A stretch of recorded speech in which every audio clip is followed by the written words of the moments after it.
Hey everyone, this is Scott Bernstein with part 5 of how do you recover from your bilateral retinal detachments.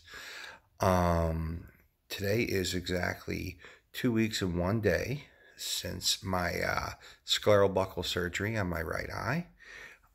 This is to fix my third retinal detachment. In the past 3 months on my left eye, I started out with some laser procedures, moved up to a vitrectomy when I had another detachment, and then unfortunately a little bit later on, I actually ended up having a detachment of my right eye towards the bottom, and it was a pretty big looking tear, which I saw at the doctor today.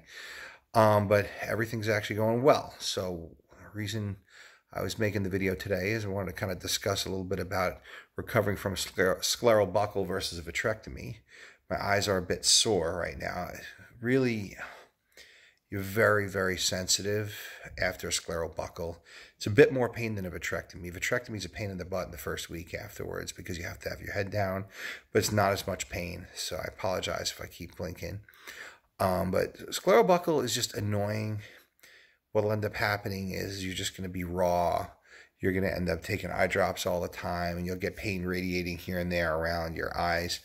I've been treating this. In the first few days, I actually was using some Tylenol with codeine and some tramadol.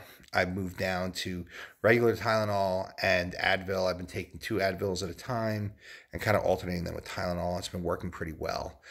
I did have an episode that starting about mid last week, about 8 days after surgery, I started having salt and pepper floaters, which I'd only had on my left eye when I had my other detachments. And I was super worried that I had another detachment. I called the on-call doctor. He said, listen, it's probably nothing. It's probably just some things floating around your eye.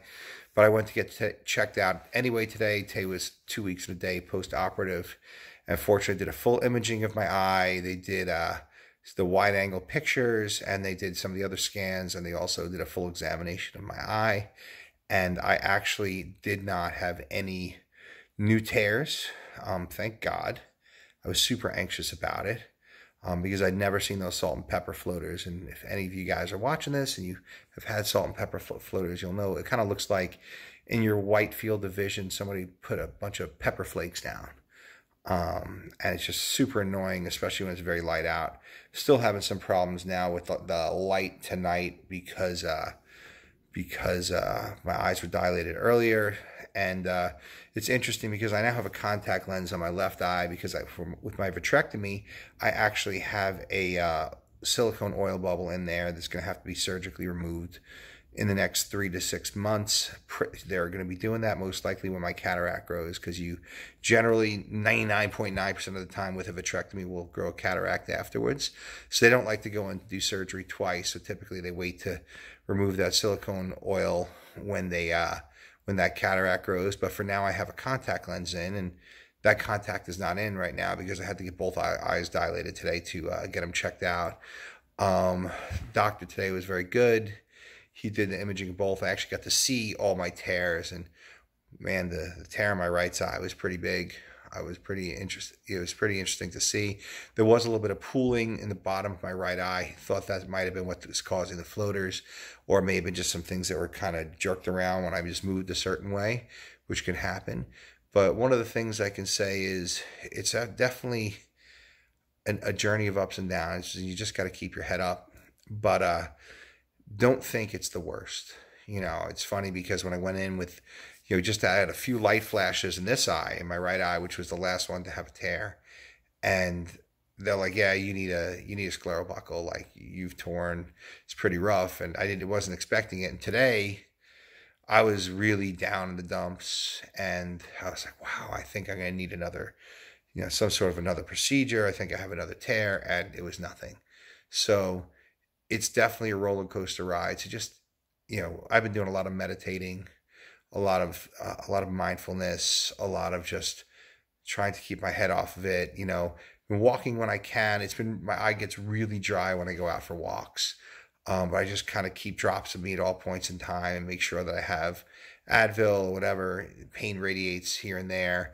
Because sometimes with the vitrectomy eye, my pressure will go up I can kind of tell because when I stand up from a seated position for a long time, if my pressure's high, I'll actually, my left eye will kind of get almost like blinded with light for like 3 or 4 seconds, then just go away as soon as my body like levels out. And that's because of the difference in the pressure when you get up to, it's a very fast movement. So if I take a pressure drop on that, I'll notice that goes away right away. But these are all different weird things that happen when you have retinal detachments. But the beautiful thing is that we're born now in the modern age. 100 years ago, I would be the guy most likely who'd be blind in the next 6 months. But, fortunately, we live now. We have great doctors around, great procedures. But it is a roller coaster ride. It is not easy. But, wanted to make these videos to kind of be there for everyone who's going through what I'm going through or will go through what I'm going through, and know that there is light at the end of the tunnel. So everyone, I hope you're having a great day, and sorry if I was a little bit wordy today. Hopefully this helped, and feel free to reach out to me. Thanks. Bye-bye.